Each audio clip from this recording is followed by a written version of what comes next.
So the Okinawa base referendum. So it looks like I was just looking at the news flashes just while we were talking before. So what's happening is, let me give a little bit of background and then explain what's going on with this. The old story with Okinawa, I've been through this before, but the recap. After World War II, or during World War II, let's go back to during World War II. In fact, let's go all the way back to Meiji. Let's just, in fact, let's go back before Meiji. Let's go back in time. So, of course, Okinawa was itself, it wasn't part of Japan and it wasn't part of China. For the last 1,000 years or so, it was an independent kingdom on these islands, exactly in between Japanese islands and Taiwan and China. And it was known as Ryukyu. The Chinese, I think, spell it Ryukyu, like with an L. Of course, Japanese doesn't have an L, so in Japanese it's known as Ryukyu. And it was basically an independent kingdom that was tribute paying to China. Now, there's a big thing. Chinese nationalists like to say that if you pay tribute to them, i.e. protection money, that you were de facto part of their empire. Korea paid tribute. So, some Chinese scholars say that Korea was part of China, which gets Koreans very, very upset. And they point out that, no, there were kingdoms like Vietnam, Korea, which paid tribute, but were not. Well, and I won't get into Vietnam because I don't know enough about it. But basically, Okinawa was one of these sort of satellite kingdoms. It had its own king. It was separate to China, but it paid tribute.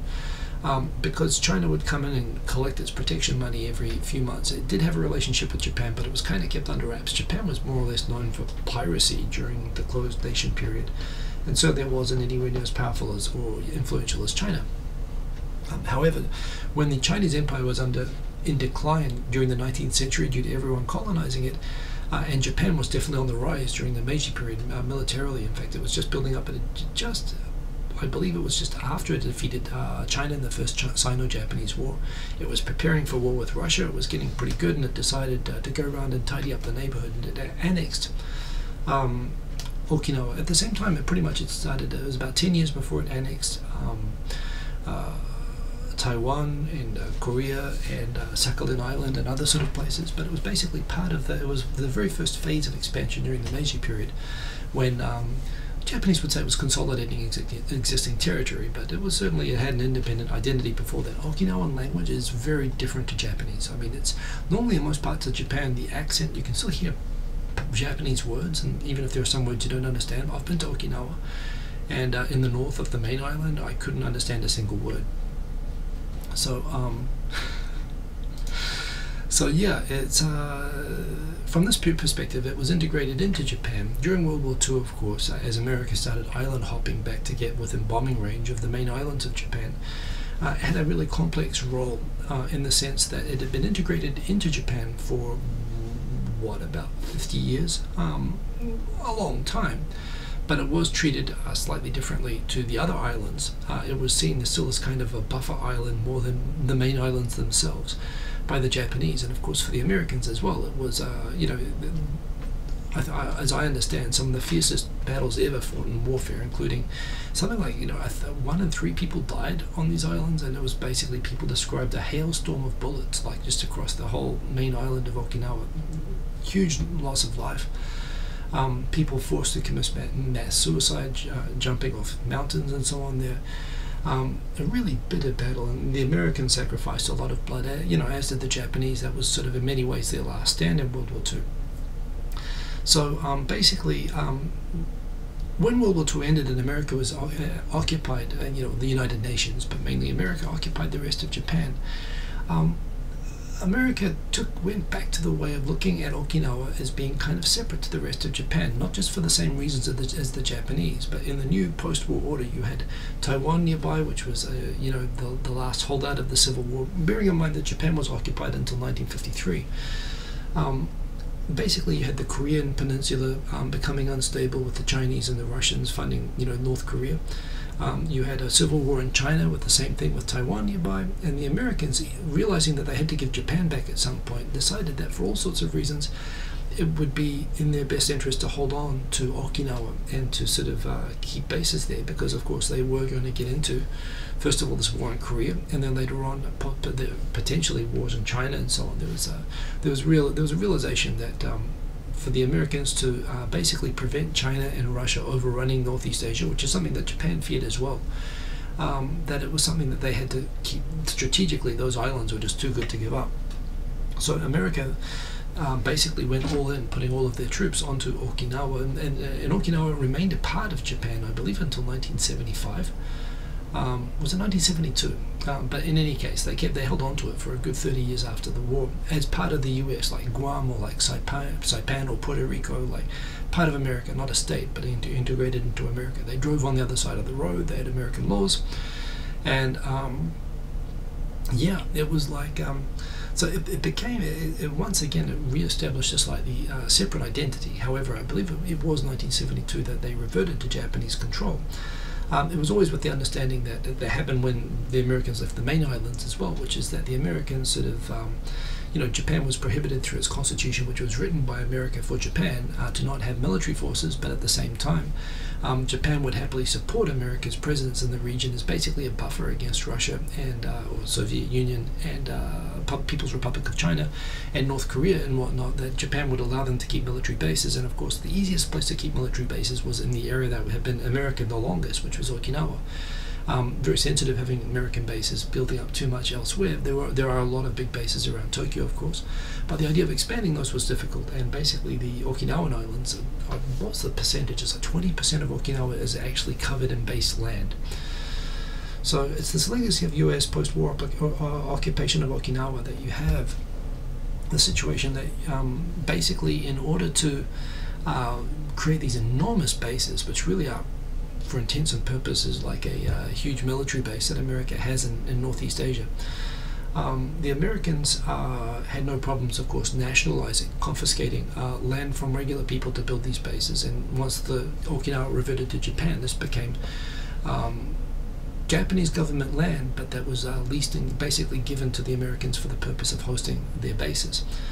And again, in many places, these were populated areas that the Americans just figured was a good place for a base. It was post-war, everything was destroyed. The Americans just pretty much gathered up and they built a lot of bases all over Okinawa. One of them was in the center of the main island, in a town called Futenma.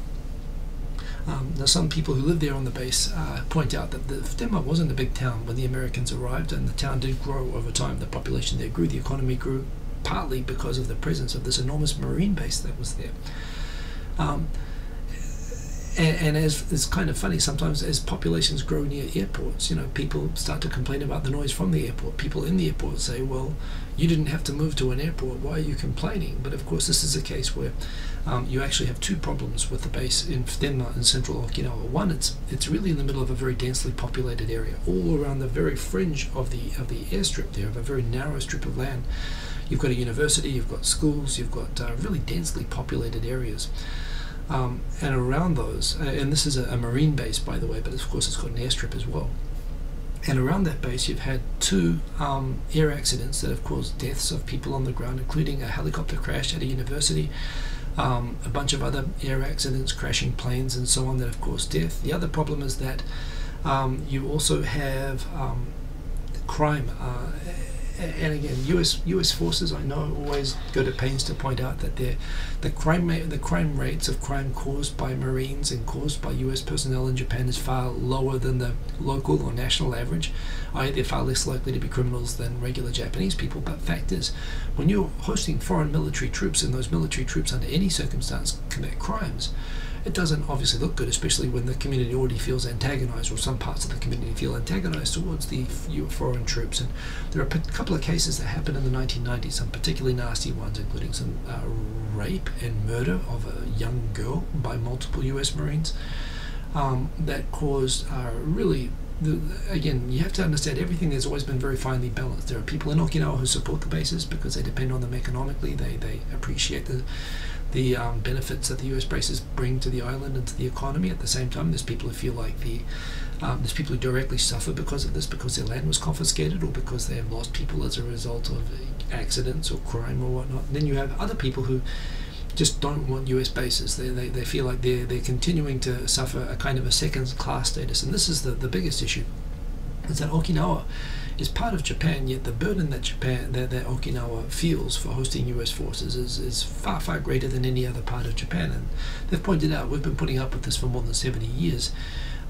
Japanese government, you control the land. Why don't you just, share some of these bases around the other prefectures and not put all the burden onto us.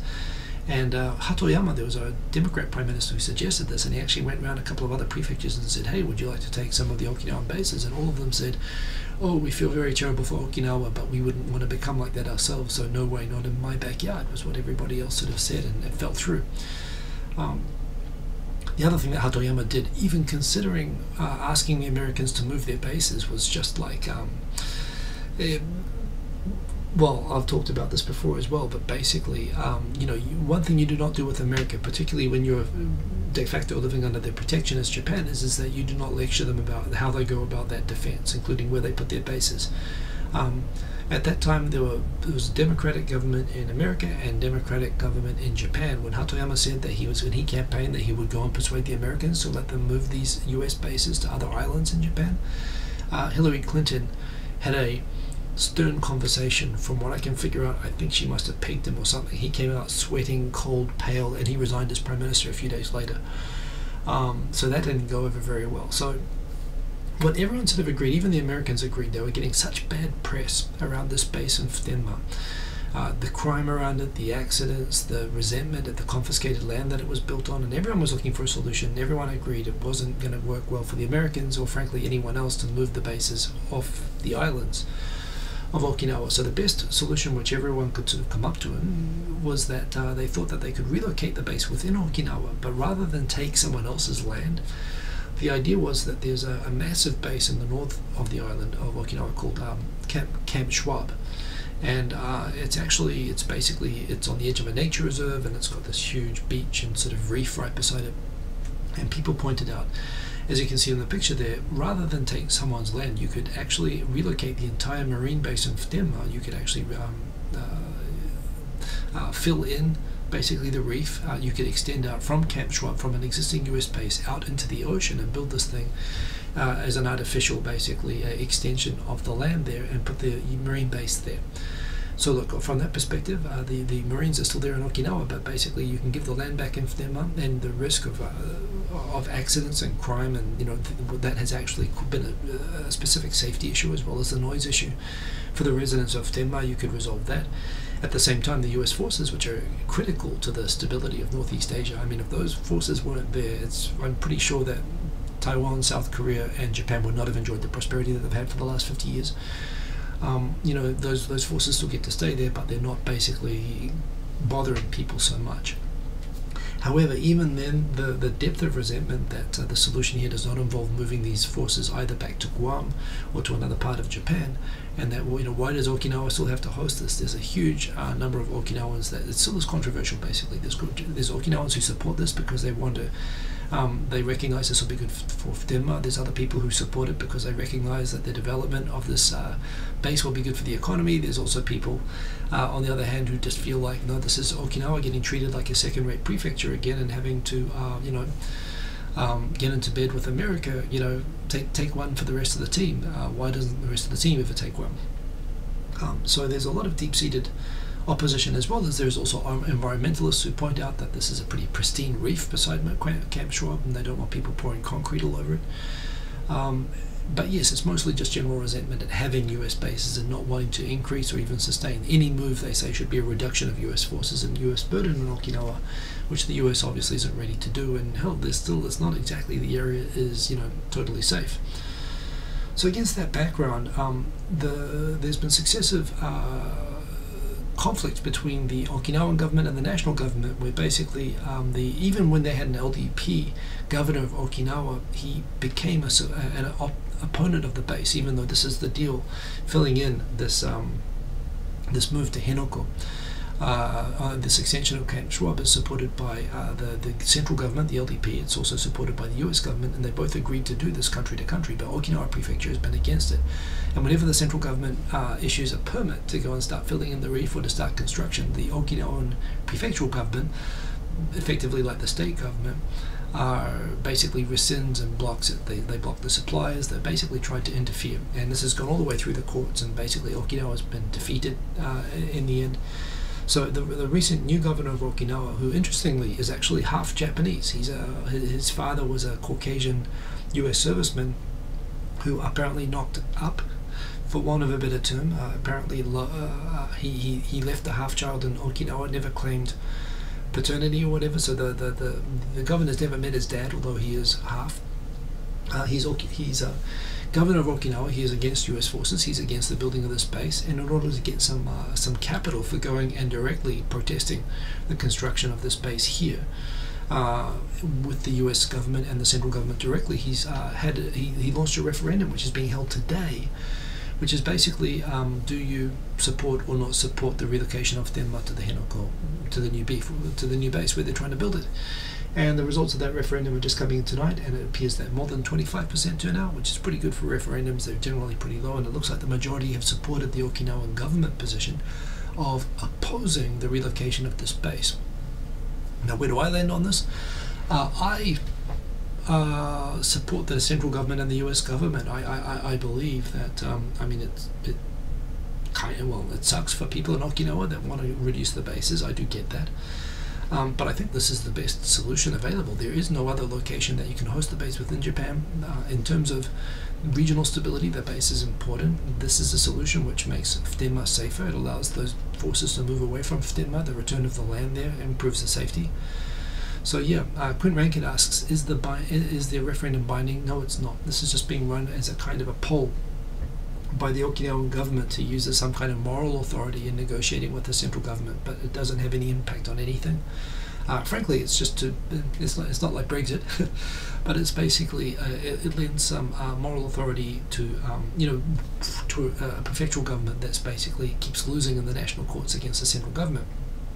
Dan H asks, do I think this is one of the steps forward which Japan wants to take to get rid of US influence in the country?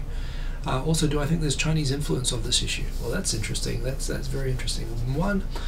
No. Well, when you talk about Japan here, this is Okinawa versus the central government of Japan. This isn't Japan versus the US. This is a prefectural government that is opposed to the US and the central government doing a deal about having their way with Okinawa. From that perspective, I don't think Japan is looking to get rid of U.S. influence. U.S. influence pretty much is what holds back, China from taking the Senkaku Islands. It's what maintains Japanese security, and it's what has been resulted in the economic boom that Japan's had. By the way, Tokyo 503 is there we go. I've got the results there.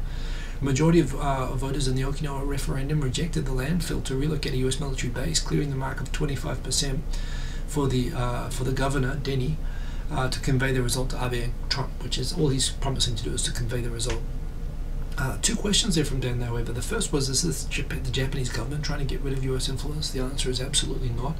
In fact, this base relocation is a sign of the continued importance. I mean, frankly, the Japanese central government is still quite happy to screw over Okinawa and local populations to maintain a good relationship with the US.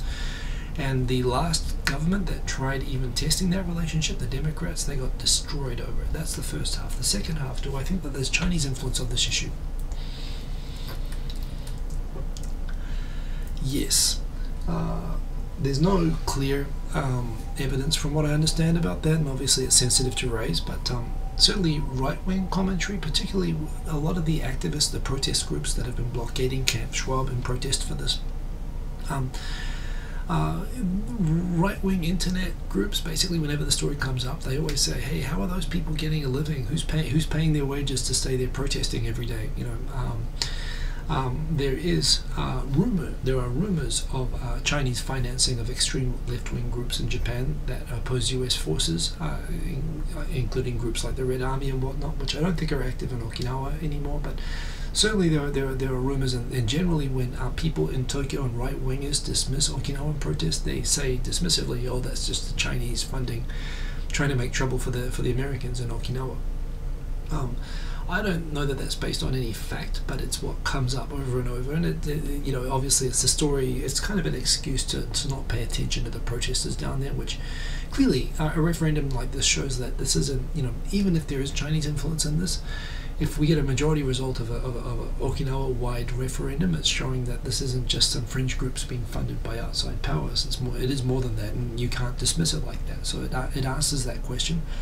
But certainly, there is a question as to whether China is involved covertly, provoking the situation, was it certainly is good for them to weaken America's position there, particularly vis-a-vis not just potential claims on Senkaku Islands or Taiwan or Okinawa, but also Taiwan, which is right next door, that Xi just the other day said that he was not ruling out the use of force to retake. Is that right? Dan H. points out Brexit was an advisory referendum, not a binding one. Well, that's interesting because it was treated as a binding one. Well, I don't know enough about that referendum to say anything more than that, but this is certainly purporting to only be advisory. And in any case, the Okinawan government that's running this referendum doesn't have any authority to do anything. That's why they're doing this. It's because they've been defeated in the courts trying to prevent the central government doing anything about this, that this is sort of a last resort. Yeah, Irreverent Caribou says that as well. It wasn't binding either, so there we go. Let's continue on because we took a lot there. So there we go. We've already had the result, and the majority of people who voted on Okinawa are against relocating the Tenma base to Henoko, which is, I feel bad for the people of Tenma, actually. I still think this is like accepting that the bases are necessary, which I think in the big picture they are, even though this is saying, the result of this is saying that people in Okinawa don't accept that the US bases are necessary, but accepting that they are necessary, this is blocking this relocation. It means it's just going to continue to screw the residents of Tenma, and it's basically the rest of Okinawa kind of voting to screw over Tenma, if you ask me, and for that I think that's a bad outcome, but I don't live in Okinawa, and I don't have to live with the bases there, so yeah, it's a really tough issue, an interesting one.